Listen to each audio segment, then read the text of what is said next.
मनुष्य की एक विशेष प्रवृत्ति होती है, वो कभी स्वयं से संतुष्ट नहीं रहता, कभी स्वयं से प्रसन्न नहीं रहता। जो है उससे अधिक पाना चाहता, जो पा लिया उससे आगे बढ़ना चाहता, अपने जीवन में बदलाव, परिवर्तन लाना चाहता। और ये प्रवृत्ति संसार में सबसे महान है, क्योंकि इसी प्रवृत्ति के चलते संसार में विकास होता है। किंतु इस बदलाव के लिए मनुष्य उसकी खोज में रहता है जो उसके जीवन में बदलाव ला सके, उसे मार्ग दिखा सके, उसके जीवन में परिवर्तन ला सके। और इसके लिए मनुष्य संसार भर में उसे खोजता है जो उसके पास है।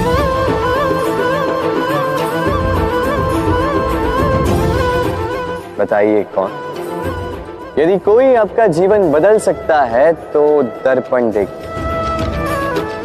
वो आप स्वयं है जो आपका जीवन बदल सकते हैं।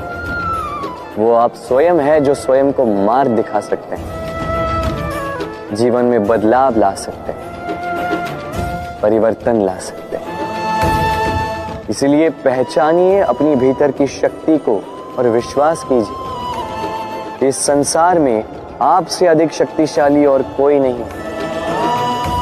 जीवन बदल जाएगा और अंधविश्वास का नहीं, आत्मविश्वास का हाथ थामे आपकी समस्याएं स्वतः दूर हो जाएंगी। मन बड़ी ही विचित्र कृति है। ये मन शरीर के किस अंग में बसता है कोई नहीं जानता, किंतु संपूर्ण शरीर इस मन की इच्छा साकार करने के लिए प्रयास करता रहता है। अब यदि मन कुछ खाने का करे तो व्यक्ति उसकी वनो उपवनों की इच्छा साकार करने का माध्यम ढूंढता रहता है। अब यदि मन किसी को शत्रु समझ ले तो व्यक्ति उसे नष्ट करने का हर संभव प्रयास करता है। अब यदि मन किसी से प्रेम करे तो उसकी प्रसन्नता के लिए हर सीमा लांघने के लिए सज्ज रहता है। परंतु जीवन सुखद हो इसके लिए आवश्यक है कि मन खाली हो। इस बांसुरी की भांति भीतर कुछ भी नहीं, न राग है न द्वेष, तब भी तार छेड़ने पर स्वर निकलता है। इसी प्रकार मन को भी भावनाओं से मुक्त रखना आवश्यक है। स्मरण रखिए,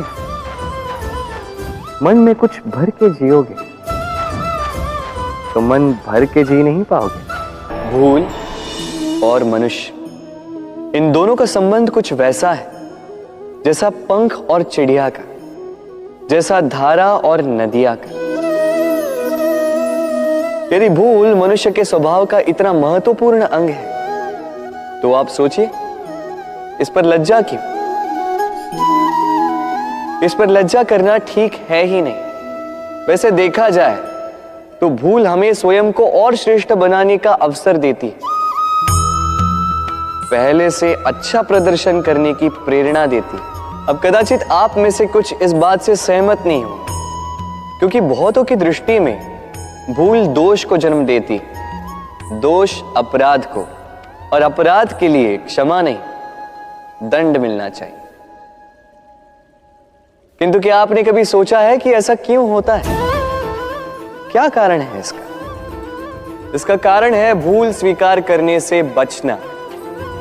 यदि आप कोई भूल करोगे और उसे स्वीकारोगे नहीं तो वो भूल दोष में बदल जाएगी और वो दोष अपराध। तो साहस रखिए, अपनी भूल को स्वीकार करना अपनी भूल को सुधारने की दिशा में सबसे पहला कदम होता है। और स्मरण रखिएगा, यदि कुछ अपराध है तो वो है समय पे अपनी भूल ना स्वीकार। हमारा शरीर प्रकृति की सर्वोत्तम रचना है। जो अंग, जो तत्व हमें मिले उन सब का अपना अपना एक संदेश है। दो आंखें दी हैं देखने के लिए, दो कान दिए हैं सुनने के लिए, नथुने भी दो हाथ दिए हैं दोहरा परिश्रम करने के लिए, किंतु जीव केवल एक। उस पर भी नुकीले बलिष्ठ दांत दिए उनकी रक्षा के लिए। कभी सोचा है क्यों?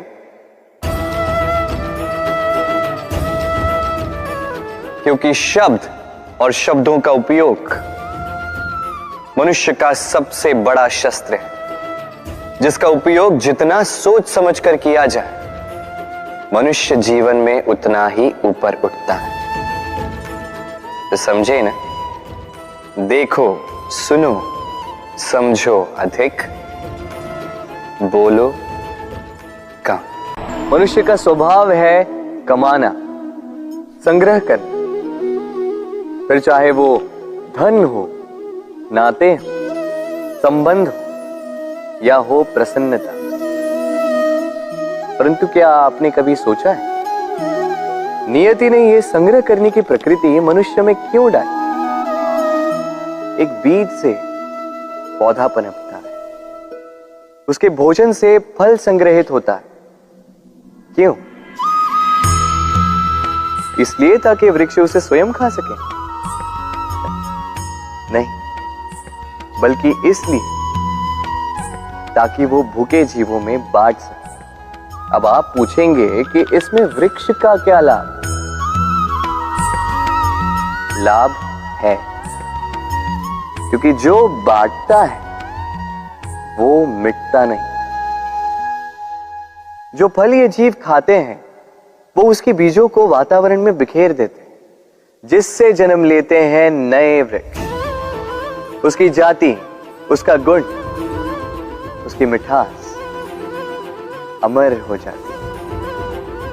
इसलिए स्मरण रखिएगा, अमीर होने के लिए एक एक क्षण संग्रह करना पड़ता है, किंतु अमर बनने के लिए एक एक कण बांटना पड़ता है। कभी बरगद के वृक्ष को देखा है? कितना विशाल होता है।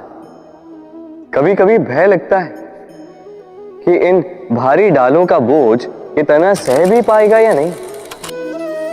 भय लगता है कि कहीं ये वृक्ष टूट कर न गिर जाए, किंतु नहीं। समय पड़ने पर शाखाओं से निकलने वाली ये बेलें धरती की ओर बढ़ती और फिर स्वयं जड़ बनकर इस वृक्ष को सहारा देती। इसी प्रकार जो परोपकार करते हैं, सत्कर्म करते हैं, उन्हें स्वयं के लिए चिंतित होने की आवश्यकता ही नहीं, क्योंकि उनके कर्म ढाल बनकर उनकी रक्षा करते हैं। इसीलिए जीवन में सहारे की नहीं, कर्म की चिंता कीजिए। राधे राधे।